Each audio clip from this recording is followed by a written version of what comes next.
प्रधानमन्त्री प्रचण्ड भारत सामु निरीह कपिलवस्तु र लुम्बिनी समेटेर भारतको संसद भवनमा राखिएको नक्सा राजनीतिक होइन भन्दै अभिव्यक्ति।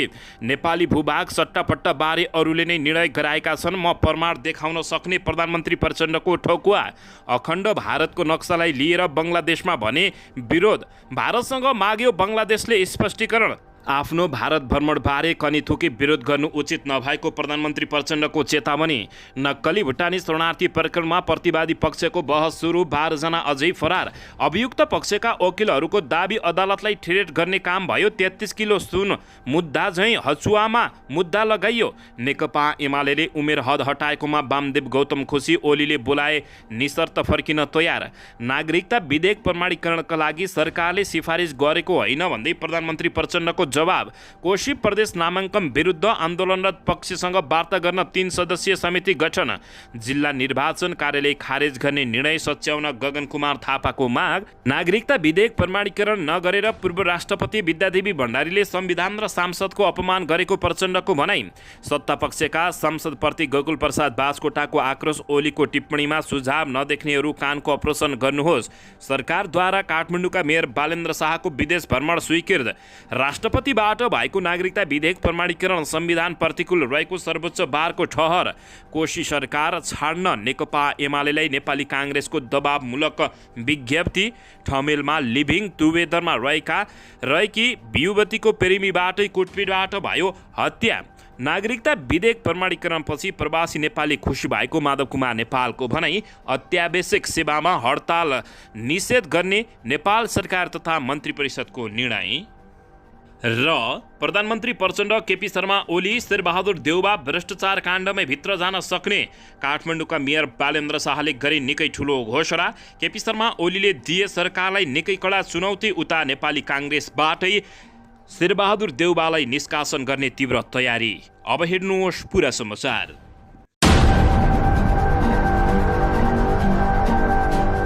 दर्शक महानुभावहरू नमस्कार। नेपाली न्युज टिभीको न्युज बुलेटिन खबरमा यहाँहरूलाई हार्दिक स्वागत छ। सदाझै आज पनि तपाईँहरूमा देश तथा विदेशका महत्त्वपूर्ण समाचार अपडेटका साथ उपस्थित भइसकेका छौँ।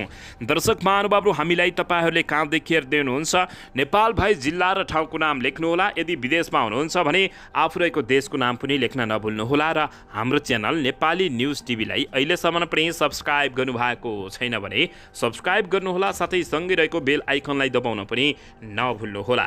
आउनुहोस् दर्शक महानुभावहरू, आजको पहिलो तथा विशेष खबरतर्फ लागौँ।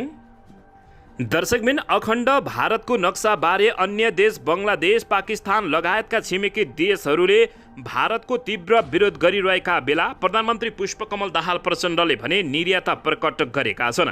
दर्शकबिन, कपिलवस्तु र लुम्बिनी समेटेर भारतको संसद भवनमा राखिएको नक्सा राजनीतिक नभएको भन्दै प्रधानमन्त्री पुष्पकमल दाहाल प्रचण्डले गैर राजनीतिक अभिव्यक्ति दिएका छन्। प्रधानमन्त्री पुष्पकमल दाहाल प्रचण्डले नेपालको कपिलवस्तु र लुम्बिनी समेटिएको नक्सा भारतको नयाँ संसद भवनमा राखिएको बारे आफूले चासो राखेको पनि बताएका छन्।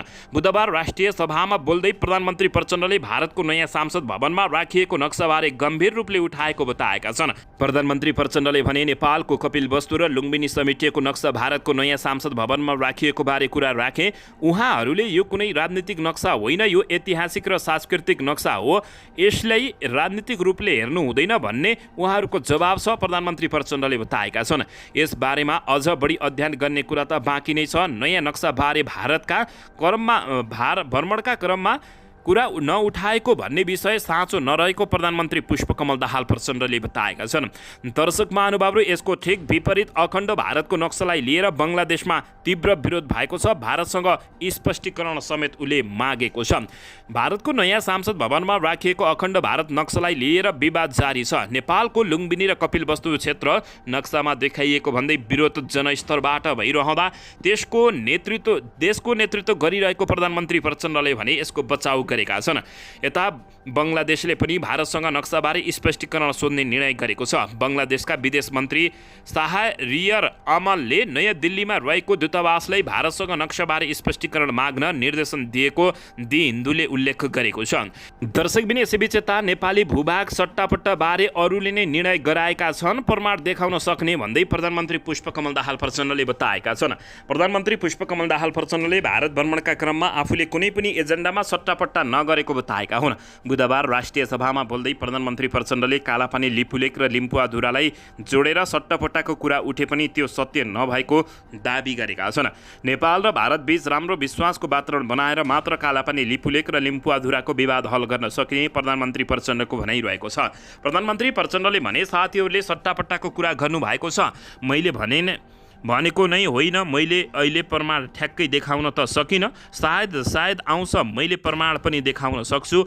अहिले जो पार्टी नेताहरूले सट्टापट्टा भन्ने शब्द ल्याउनु भएको छ, आफै गर्न हुन थिएन भन्नुभएको छ, उहाँहरूले सट्टापट्टाको निर्णय गराउनु भएको छ, कुनै दिन समय आउला म त्यो देखाउँछु, प्रधानमन्त्री प्रचण्डले बताएका छन्। नेकपा एमालेलाई कटाक्ष गर्दै लक्षित गर्दै प्रधानमन्त्री प्रचण्डले यस्तो बताएका हुन्। कालापानी लिपुलेक र लिम्पुवाधुरा नेपालको रहेको र यो समय छिटो हल गर्नुपर्छ भनेर आफूले विषय उठान गराएको समेत बताएका छन्। नेपालको राष्ट्रिय हितका पक्ष र नेपाली जनताको बृहत विकास र समृद्धिको निमित्त विवेकले भ्याए जतिको काम गरेको प्रधानमन्त्री प्रचण्डले बताएका छन्। दर्शकबिन यसैबीच यता नक्कली भुटानी शरणार्थी प्रकरणमा प्रतिवादी पक्षको बहस सुरु भएको छ। 12 जना अझै फरार रहेको अवस्था रहेको छ। दर्शक महानुभावहरू, अभिव्यक्ति पक्षका वकिलहरूले दाबी गर्दै अदालतलाई थ्रेट गर्ने काम भयो। 33 किलो सुनको मुद्दा चाहिँ हचुवामा ल्याइएको बताएका छन्। नक्कली भुटानी शरणार्थी प्रकरण अन्तर्गत बुधबारदेखि अभियुक्त पक्षबाट बहस सुरु भएको छ। हालसम्म केशव प्रसाद दुलालको पक्षबाट 6 र सानु भण्डारीको पक्षबाट 1 जना वकिलले बहस गरेका छन्। बहसका क्रममा अभियुक्त पक्षका वकिलहरूले पीडितहरूको नाउँमा अदालतलाई थ्रेट गर्ने काम भएको दाबी गरेका छन्। नक्कली भुटानी शरणार्थी प्रकरणमा देश विदेशले हेरिरहेको बताएर अदालतलाई तर्साउन खोजिएको ती वकिलहरूको जिकिर रहेको हो। उनीहरूले यो मुद्दा 33 किलो सुन काण्ड जस्तै हचुवाको भरमा 28 करोडको बिगो मुद्दा अदालत ल्याइएको तर्क गरेका छन्।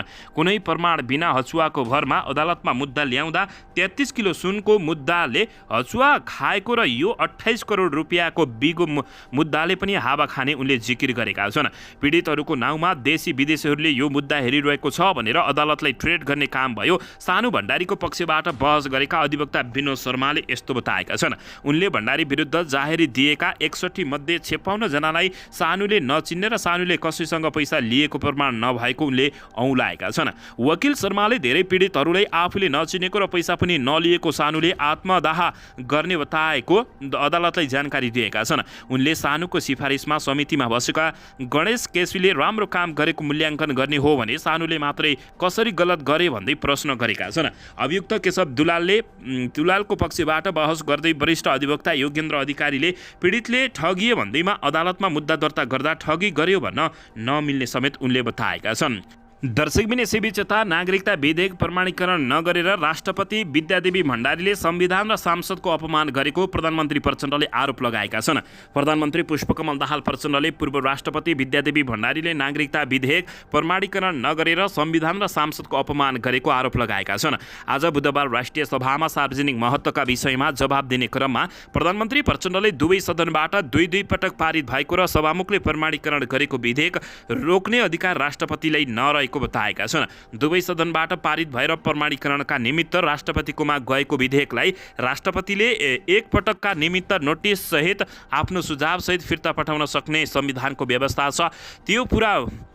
त्यो पनि पुरा भयो। हाम्रो दोस्रो पटक पठाएपछि दोस्रो पटक पनि पारित भएर गइसकेपछि फेरि फिर्ता पठाउने वा खारिज गर्ने या होल्ड गर्ने या केही गर्ने अधिकार संविधानले कल्पना पनि गरेको छैन, प्रधानमन्त्री प्रचण्डले भनेका छन्। मैले कसैले आरोप लगाउन चाहेको पनि होइन, तर यथार्थ स्थिति के हो भने त्यसबाट संविधान त डिरेल भयो नि, उनले भनेका छन्। संविधान त मिचियो नि, सदनको त अपमान त्यसबाट भयो पो। संविधानमा स्पष्ट लेखिएको छ शब्दको मर्म र भावना विपरीत भएको प्रधानमन्त्री पुष्पकमल दाहाल प्रचण्डले यस्तो बताएका छन्। दर्शकबिन यसैबीच नागरिकता विधेयकको सन्दर्भमा प्रधानमन्त्री पुष्पकमल दाहाल प्रचण्डले सरकारले सिफारिस नगरेको बताएका छन्। नागरिकता विधेयक प्रमाणीकरणका सन्दर्भमा सरकारले राष्ट्रपति रामचन्द्र पौडेल समक्ष सिफारिस नगरेको स्पष्ट पारेका छन्। आज बुधबार राष्ट्रिय सभामा सार्वजनिक महत्त्वका विषयमा जवाब दिँदै प्रधानमन्त्री प्रचण्डले दुवै सदनबाट दुई पटक पारित भएको विशेष प्रकृतिको विधेयकका सन्दर्भमा संविधान विज्ञ कानुनविद बार एसोसिएसन पूर्व महाधिवक्ताहरूको टिमसँग छलफल भएको र सोही अनुसार राष्ट्रपतिलाई सुझाव मात्रै दिएको प्रधानमन्त्री पुष्पकमल दाहाल प्रचण्डले बताएका हुन्। दर्शकबिन यसैबीच यता कोशी सरकार छाड्न नेकपा एमाले काङ्ग्रेसको दबावमूलक विज्ञप्ति आएको छ। नेपाली काङ्ग्रेसले कोशी प्रदेश सभालाई अन्यलमा राख्न नहुने बताएको छ। नेपाली काङ्ग्रेस संसदीय दलको बैठकपछि संसदीय दलका प्रमुख सचेतक भूपेन्द्र राईले एक विज्ञप्ति जारी गर्दै नागरिकका आवाज बोल्ने सांसद जस्तो गरिमामय सभालाई अल्पमतमा रहेको सरकारले बन्धक बनाउन खोजेको आरोप लगाएका छन्। 14 जेठदेखि कोशी प्रदेश सभाको दोस्रो तथा बजेट अधिवेशन चालु रहेको छ। सरकारमा रहेका नेकपा माओवादी र जनता समाजवादी पार्टीले सरकारलाई दिएको समर्थन फिर्ता गर्दै सरकारबाट पनि बाहिरिएको अवस्था रहेको छ। यो अवस्थामा सरकार अल्पमतमा परेको विज्ञप्तिमा उल्लेख गरिएको छ।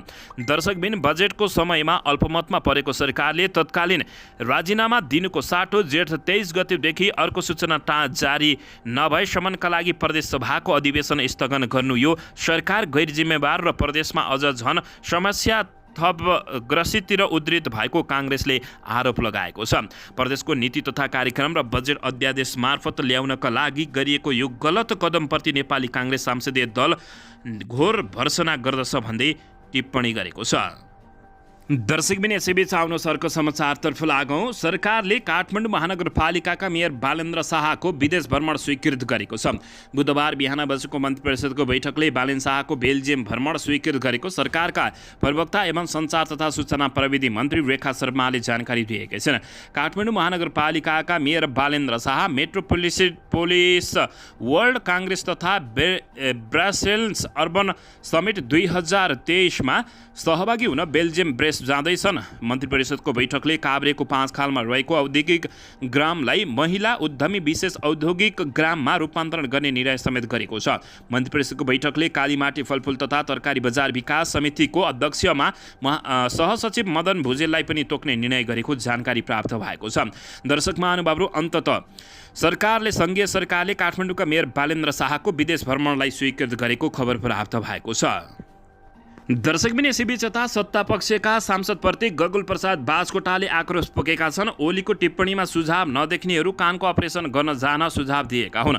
नेकपा एमालेका सांसद गगुल प्रसाद बाजकोटाले सत्तापक्षका सांसदहरूलाई कानको अपरेसन गर्न आग्रह गरेका छन्। सांसदमा प्रतिपक्षी दलका नेताले सुझाव दिएनन् भने सांसद लेखनाथ दाहालको अभिव्यक्तिमाथि आक्रोश पोख्दै उनले एमाले अध्यक्ष केपी शर्मा ओलीको टिप्पणीमा सुझाव नदेख्नेलाई कानको अपरेसन गर्न जानु भन्दै आक्रोश समेत पोखेका छन्। आज पनि केही साथीहरूले प्रतिपक्षी दलका नेताले सदनमा बोलेको कुरालाई लिएर टिप्पणी गर्नुभयो। यति घण्टा बोल्यो, सुझाव दिएन, आलोचना दिएन भनियो। बजेट पुस्तिका देखाउँदै उनले भने यो सबै खारेज गर्न योग्य छ, त्यसैले उहाँले दिएको टिप्पणी ग्रहण गर्नुहोस् न। कान खोलेर अनि सबै सुझाव लाग्छ कि कानको अपरेसन गर्न जानुहोस्, होइन भने सुन्ने धैर्यता सत्तापक्षसँग छैन भने छलफल गर्नुको अर्थ के भनेर उनले बताएका छन्। प्रतिनिधि सभाको बैठकमा एमाले अध्यक्ष केपी शर्मा ओलीमाथि सत्तापक्षका सांसदले प्रश्न उठाएपछि बाजकोटाले अर्थमन्त्रीको बजेट प्रस्तुतमाथि पनि प्रश्न उठाएका छन्। अर्थमन्त्री ज्यू यही हुनुहुन्छ, उनले पनि 3 घण्टा लगाएर 7 गिलास पानी पिएर आफै लरबराएर पसिना काटेर पेश गरेका कुरा महत्त्वपूर्ण हो कि यहाँ पेश गरिएका कन्टेन्टका विषयमा छलफल गर्ने बाजकोटाले प्रश्न गरेका छन्। त्यस्तै बाजकोटाले मुलुक समृद्धको खाका कोर्ने केपी शर्मा ओली नै भएको दावी गर्दै विकास कस्तो हुन्छ, स्वाधीनता कस्तो हुन्छ, राष्ट्रियता पुनर्निर्माणको अभियान कस्तो हुन्छ भन्ने कुराको मानक केपी शर्मा ओली बाहेक कोही प्रधानमन्त्री नभएको गकुल प्रसाद बाजकोटाले ठोकुवा गरेका छन्।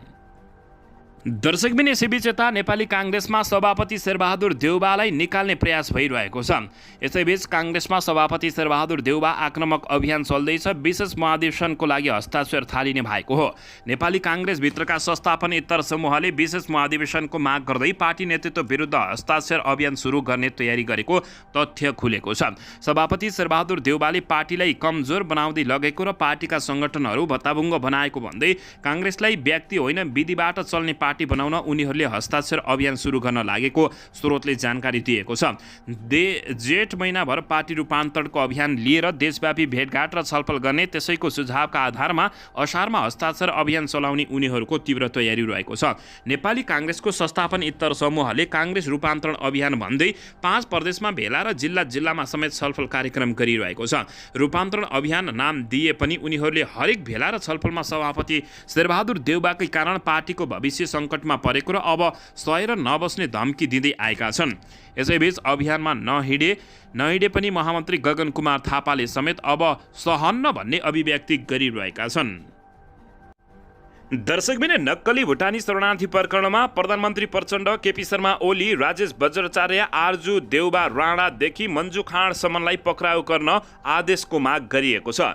नक्कली भुटानी शरणार्थी प्रकरणमा अभियुक्तहरूले पोलेको व्यक्तिहरूलाई पक्राउ गर्न आदेश जारी गर्न अधिवक्ताहरूले माग गरेका छन्। जायरवालाका तर्फबाट प्रस्तुत भएका कानुन व्यवसायीहरूले यसअघि नाम पोलेका व्यक्तिहरूलाई पक्राउ गर्न आदेश गर्न माग गरेका छन्। अधिवक्ता हरिप्रसाद खरेलले अभियुक्तहरूले पेलेका व्यक्तिहरूलाई इजलासबाटै अनुसन्धान गर्न आदेशको माग गर्दै बहस गरेका छन्। अधिवक्ता खरेलले विभिन्न अभियुक्तहरूले अनुसन्धान अधिकृत समक्ष प्रधानमन्त्री प्रचण्ड, तत्कालीन प्रधानमन्त्री केपी शर्मा ओली, उनका स्वकीय सचिव राजेश वज्राचार्य, अजय क्रान्ति, साक्ष्य सहितका व्यक्तिहरूलाई पक्राउ गर्न इजलासले आदेश दिन सक्ने समेत बताएका छन्। त्यस्तै आरजु देउबा राणा, नैनाकोला थापा, मन्जु खाँडलाई समेत पक्राउ गर्न आदेश दिन सक्ने उनीहरूले बताएका हुन्। खरेलले भुटानी शरणार्थी प्रकरणको थुन्सेक बहसको तेस्रो दिन न्यायाधीश प्रेम प्रसाद नेउपानेको इजलासमा कानुन बमोजिम उक्त आदेश गर्न माग गरेका हुन्। नेपाली नागरिकहरूलाई नक्कली भुटानी शरणार्थी बनाएर अमेरिका पठाइदिने भनी रकम असुली गरेको भन्दै ठगी, कृत्य सहित राष्ट्रिय हित विरुद्धको अपराध, एकीकृत कसुर र सङ्गठित अपराधमा सजाय माग गर्दै मुद्दा दायर भएको छ। अधिवक्ता खरेलले तत्काल प्राप्त भएका प्रमाणका आधारमा अभियुक्तहरूलाई थुनामा राखी पूर्वपक्ष गर्न समेत माग गर्दै बहस गरेका छन्। बहसको क्रममा उनले जिल्ला अदालत काठमाडौँबाट अर्को एक ठगी मुद्दाको मुद्दा नम्बर 078C10023 इजलासलाई जानकारी दिँदै अभियुक्तहरूले पोलेका व्यक्तिहरूलाई समेत पक्राउ र अनुसन्धान गर्न गराउन आदेश जारी गर्न माग गरेका हुन्। यही आधारमा अभियुक्त मध्येका भुटानी शरणार्थी प्रकरणका नेता टेकनाथ रिजालले पेलेका उच्च अहोदाका अथवामा रहेका व्यक्तिहरूलाई समेत पक्राउ पर्नु पर्दछ उनले दावी गरेका छन्। उनले त्यति मात्रै नभएर टेकनाथ रिजालको बयानका आधारमा हाल बालवाला प्रधानमन्त्री पुष्पकमल दाहाल प्रचण्डलाई समेत भेट्ने प्रयास गरेको, तर उनले समय नमिल्ने भनी भेट्न नपाएको बताएको बयानलाई आधार मानी प्रचण्ड समेतलाई पक्राउको आदेश जारी गर्नुपर्ने बताएका छन्। अधिवक्ता खरेलले उक्त बहसपछि न्यायाधीशले उनले उल्लेख गरेको मुद्दा नम्बर दोहोऱ्याएर माग गरे र सो विषयभन्दा पनि अहिले थुन्सेक परियोजनको बहसमा केन्द्रित हुनु भनेका थिए। दर्शकबिन यता रेशमलाल चौधरीलाई आम माफी दिएको प्रकरणमा परेको रिटमा सर्वोच्च अदालतले विपक्षीहरूका नाममा कारण देखाउ आदेश जारी गरेको छ। मन्त्री परिषदको सिफारिसमा राष्ट्रपति रामचन्द्र पौडेलले गणतन्त्र दिवसको दिन रेशमलाल चौधरीलाई आम माफी दिएका थिए। टिकापुर घटनामा जिल्ला उच्च र सर्वोच्च अदालत गरी तीनै तहका अदालतले रेशमलाल चौधरीलाई दोषी ठहर गरेको थिए। त्यसपछि सरकारले रेशमलाल चौधरीलाई आम माफी दिने निर्णय गरेको थियो। सोही अनुसार राष्ट्रपति पौडेलले उनलाई आम माफी दिएका थिए। रेशमलाल चौधरीले आम माफी पाएपछि टिकापुर घटनामै मारिएका इन्सपेक्टर केशव बोहराकी पत्नी शारदा कठायतले सर्वोच्च अदालतमा रिट दायर गरेकी थिइन्। कठायतले राष्ट्रपतिको कार्यालय रेशमलाल चौधरीलाई समेत प्रतिवादी बनाएर रिट दायर गरेकी थिइन्। उक्त रिटको सुनवाई गर्दै न्यायाधीश प्रकाश मान सिंह राउतको इजलासले कारण देखाउ आदेश जारी गरेको हो। यो रिटलाई सर्वोच्च अदालतले अग्राधिकार समेत प्रदान गरेको छ। सर्वोच्च अदालतले यो प्रकरणमा अन्तरिम आदेश भने नदिएको जानकारी प्राप्त भएको छ। रेशमलाल चौधरीको रिहाई विरुद्ध परेको रिटलाई अग्राधिकार दिँदै सर्वोच्च अदालतले कारण देखाउ आदेश सरकारलाई दिएको छ। दर्शकबिन यसैबीच यता अनागरिक व्यक्ति प्रवेश गराएर करको दर हेरफेर गरेको भन्दै अर्थमन्त्री प्रकाश शरण महत विरुद्ध विपक्षी दलहरू आक्रामक बनेका छन्। अर्थमन्त्री प्रकाश शरण महतले बजेट निर्माणमा अनागरिक व्यक्तिलाई संलग्न गराएर करको दर हेरफेर गरेको भनिएको आलोचनाको खण्डन गरेका छन्। मङ्गलबार पश्चिमी सभा बैठकमा सांसदहरूले यस विषयमा प्रश्न उठाएपछि अर्थमन्त्री प्रकाश शरण महतले पारदर्शी ढङ्गबाट बजेट निर्माण गरेको भन्दै आफूले बिचौलियालाई छेउछाउमा पनि पर्न नदिएको जिकिर गरेका छन्। एउटा पत्रिकाले उही समाचार पटक पटक दोहोऱ्याउँछ, त्यसलाई हामी सत्य ठान्छौँ, तर वास्तविकता के हो भने मैले पारदर्शी ढङ्गबाट काम गरेको हुँ। महतले भने अर्थमन्त्री हुने दिनदेखि नै कुनै पनि प्रभावबाट मुक्त भएर काम गर्छु भन्ने प्रतिबद्धताका साथले त्यो अफिसमा पसेको हुँ उनले बताएका छन्। त्यही प्रतिबद्धता मैले बजेट निर्माण गर्ने क्रममा पनि पालना गरेको छु। म यो पदमा रहेसम्म पूर्ण निष्ठाका साथ कर्तव्य पुरा गर्ने उनले बताएका छन्। महतले बजेट निर्माणमा पूर्व नायब सुब्बाको सहयोगीको भूमिका मात्र रहेको बताउँदै निर्माण गर्ने ठाउँमा आधिकारिक व्यक्तिहरू बाहेक अरू कोही हुन सक्दैन, यो निर्णय भइसकेपछि मात्र टाइप गर्न परेको हो, त्यसलाई व्यवस्थित गर्न पर्यो, इन्ट्री गर्न पर्यो, यो सब गर्न सहयोगी चाहिन्छ। म आउनुभन्दा अगाडि नै नियुक्त रामकृष्ण श्रेष्ठको त्यस्तै सहयोग लिएको हो। उहाँले 30 वर्षदेखि यही काम गर्दै आउनु भएको छ र यसमा उहाँ दक्ष मानिनुहुन्छ, महतले भनेका छन्। उहाँको काम निर्णय भएको कर दरदेखि लिएर संशोधन आदि इत्यादि जे छ त्यसमा निर्णय प्रक्रियामा बसेका पदाधिकारीको आदेश अनुसार गर्ने मात्रै हो उनले बताएका छन्। दर्शकबिन तर यता राष्ट्रिय प्रजातन्त्र पार्टीका अध्यक्ष राजेन्द्र लिङदेलले सरकारले करको दर हेरफेरमा अनागरिक व्यक्तिलाई संलग्नता गराएको विषयबारे सत्य तथ्य बाहिर ल्याउन संसदीय समितिमा छानबिन समिति गठन गर्नुपर्ने माग गरेका छन्।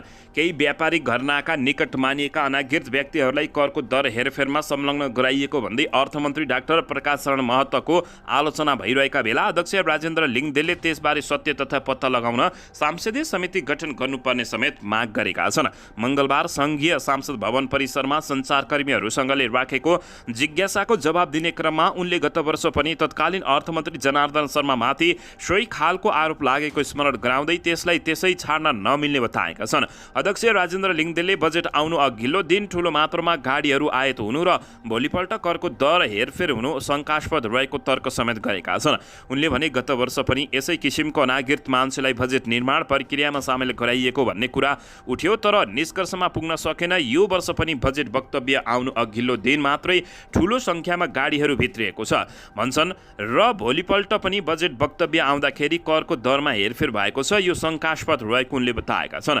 उनले सरकारले पूर्व नायब सुब्बा रामकृष्ण श्रेष्ठलाई करारमा नियुक्त गरी सो काम लगाइएको भन्ने झारा टार्ने ढङ्गले काम जवाब दिएको उल्लेख गर्दै आपत्ति समेत जनाएका छन्। उनले भने अहिले बजेट निर्माण प्रक्रियामा सेवानिवृत्त मान्छेलाई सामेल गराइयो भन्ने कुरा आएको छ र सरकारले फेरि त्यो होइन, उसलाई करारमा राखिएको थियो, त्यसै भएर उसलाई सधैँ झैँ प्रयोग गरिएको हो भनेर जवाब दिने र टार्ने कोसिस गरिरहेको छ। तर यो संसदीय छानबिन समिति गठन गरेर यो टुङ्गोमा पुर्याउनु पर्दछ भन्ने पक्षमा राष्ट्रिय प्रजातन्त्र पार्टी भएको अध्यक्ष राजेन्द्र लिङदेलले बताएका छन्।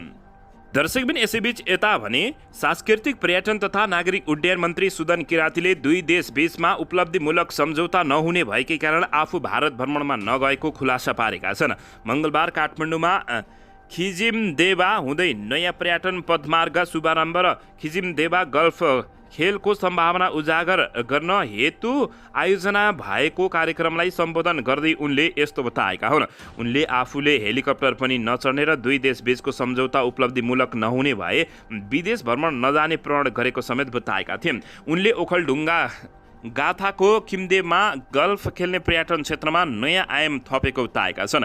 उनी भन्छन् हेलिकप्टरको चढिएन के भयो, के यतिसम्म भयो कि ठुला व्यापारी धनाढ्य घरानाकाले त उडाउने नै भयो, कति हो कति हुँदो रहेछ। पर्यटन मन्त्रालय उडाउनु पर्ने 70वटा जति देशबाट त निमन्त्रणा आइसक्यो, अब भ्रमण पनि जान्न भन्दिए उनले बताएका छन्। मैले हेलिकप्टर पनि नचढ्ने, दुई देशबीचको सम्झौता हुँदैन भने विदेश पनि नजाने उनले बताएका छन्। त्यसैले यसपालि इन्डिया पनि नगएको हो। खासमा पर्यटन मन्त्री त सवारी मन्त्री हो नि, जानु पर्दथ्यो नि त गएर, तर गएर केही हुँदैन उनले भनेका छन्। आफ्नो भूमिका केही हुँदैन किन जाने, ठुलो मान्छे भयो नभन्नुहोला त्यहाँका मानिसले भनेर उनले बताएका छन्। उपलब्धिमूलक सम्झौता नहुने भएरै भारत भ्रमण नगएको पर्यटन मन्त्री सुदन किरातीले खुलासा पारेका छन्।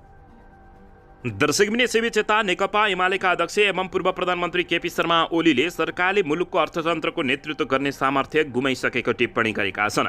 मङ्गलबार प्रतिनिधि सभाको बैठकमा सरकारले पेश गरेको आगामी आर्थिक वर्षको बजेटमाथिको छलफलमा भाग लिँदै उनले मुलुकको अर्थतन्त्रको नेतृत्व वर्तमान सरकारले गर्न नसक्ने जिकिर गरेका हुन्। बहुमत भएकाले सांसदबाट बजेट पारित गरेर पनि त्यसले कुनै पनि परिणाम दिन नसक्ने नेकपा एमालेका अध्यक्ष केपी शर्मा ओलीको दाबी रहेको छ। यो सरकारले मुलुकको अर्थतन्त्र को नेतृत्व गर्ने सामर्थ्य गुमाइसकेको छ। मुलुकको अर्थतन्त्रको नेतृत्व यो सरकारले गर्न सक्दैन, सक्छ भनेर बहस गर्नुहोला, सक्छ भनेर पास गर्नुहोला, अर्को वर्ष परिणाम हेर्नुहोला। उत्साह उजागर र दृढ निश्चय सरकारसँग छैन भन्ने अब सर्लङ्ग भइसकेको केपी शर्मा ओलीले बताएका छन्। सरकार यथार्थपरक होइन, यथास्थितिवाद अग्रगमन होइन, पश्चिमगमनको मार्गमा छ। नेपाललाई विकसित देशमा रूपान्तरण गर्न, नेपालीलाई सम्पन्न र उच्च जीवनस्तर पुर्याउन नसक्ने आफै स्वीकार गरेको बजेटले नेपाली अर्थतन्त्रको सामर्थ्यको अवमूल्यन गरेको नेकपा एमालेका अध्यक्ष केपी शर्मा ओलीले बताएका छन्।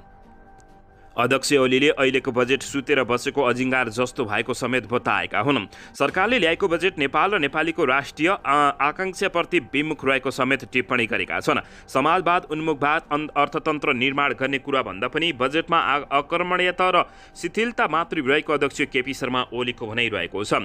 मङ्गलबार प्रतिनिधि सभा बैठकमा सरकारले प्रस्तुत गरेको आगामी आर्थिक वर्षको बजेटमाथिको छलफलमा भाग लिँदै उनले बजेटमा मुलुकको अर्थतन्त्रलाई सुदृढ गर्ने कुनै पनि भिजन नभएको समेत दाबी गरेका छन्। बजेटमा चिल्लो आँखाको जस्तो भिजन हुनुपर्नेमा टाटो कोसेराको जस्तो भएको उनले उल्लेख गरेका छन्। नेकपा एमालेका अध्यक्ष केपी शर्मा ओलीले 2 घण्टाभन्दा बेसी भाषण गरेपछि सबै सांसदहरू आक्रोशित भएका थिए।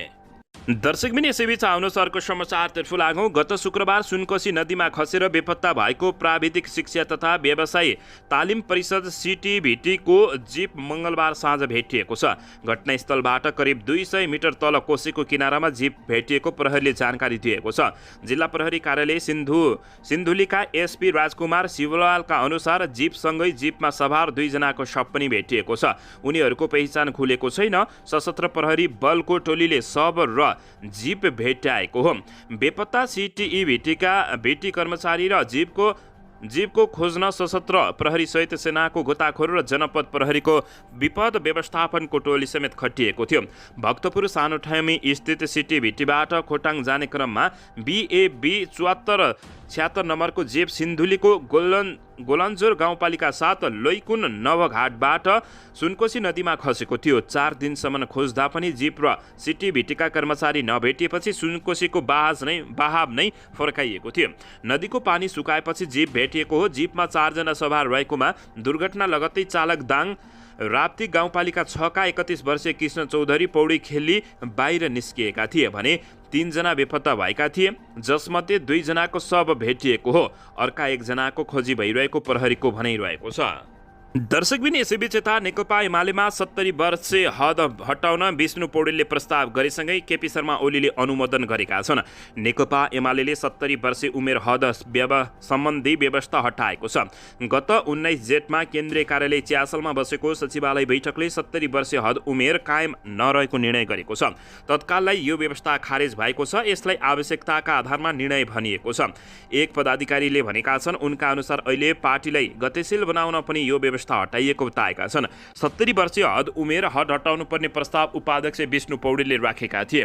थप 13 जनालाई केन्द्रीय सदस्य मनोनित गर्ने प्रस्ताव बैठकमा आएपछि पौडेलले उमेर हदको प्रश्न उठाएको बैठकमा सहभागी अर्का पदाधिकारीले बताएका हुन्। अहिले मनोनित गर्ने भनिएका मध्ये मुकुन्द कमरेडको उमेर 70 वर्ष काटिसकेको छ। हाम्रो विधानले उहाँहरूलाई केन्द्रीय सदस्य मनोनित गर्न मिल्दैन, पौडेलले सुझाव पनि दिएका थिए। विधानको यो व्यवस्थालाई के गर्ने उनले प्रश्न गर्दै पौडेलको कुराले बैठकमा केही बेर हाँसो चलेको थियो। विष्णु पौडेलको कुरा प्रस्तावका रूपमा भन्दा पनि अलिकति रमाइलो जस्तो भएको थियो ती पदाधिकारीले भने। तर अध्यक्ष केपी शर्मा ओलीले आफैले यो व्यवस्था तत्कालै निलम्बन गर्ने निर्णय लिएका हुन्। विधान महाधिवेशनबाट अनुमोदन गर्ला अहिलेलाई यो व्यवस्था निलम्बन गरौँ केपी शर्मा ओलीको निर्णय रहेको थियो। यसपछि 2072 साल वर्ष पुगेका मुकुन्द नेउपाने सहित प्रेमबहादुर सिंह, भगवत विश्वन, चूडामणि जङ्गली, जङ्गली हेमराज राई ठम्बर विष्ट उमाकान्त अग्ररिया अजय गुप्ता इकबाल मिया गणेश खनाल प्रेम तामाङ एम बहादुर परिवार र सुरेन्द्र मानन्दरलाई नेकपा एमाले केन्द्रीय सदस्य मनोनित गरेको बताइएको छ। नेताहरू महाधिवेशनको निर्णय बैठकले काट्न नसक्ने भएकाले तत्काललाई निलम्बन गर्ने विकल्प अपनाइरहेको बताएका छन्। निर्णय गर्ने त महाधिवेशनले हो, तर अहिलेलाई निलम्बन गरेर जाउँ भन्ने हो एक नेताले। दर्शकबिन यसैबीच यता सप्तरीको अग्रिसाइन कृष्ण सभार गाउँपालिका वडा नम्बर 5 का वडा अध्यक्ष सब्दुल मिया 50,000 रुपियाँ घुससहित प्रहरीको नियन्त्रणमा रहेका छन्।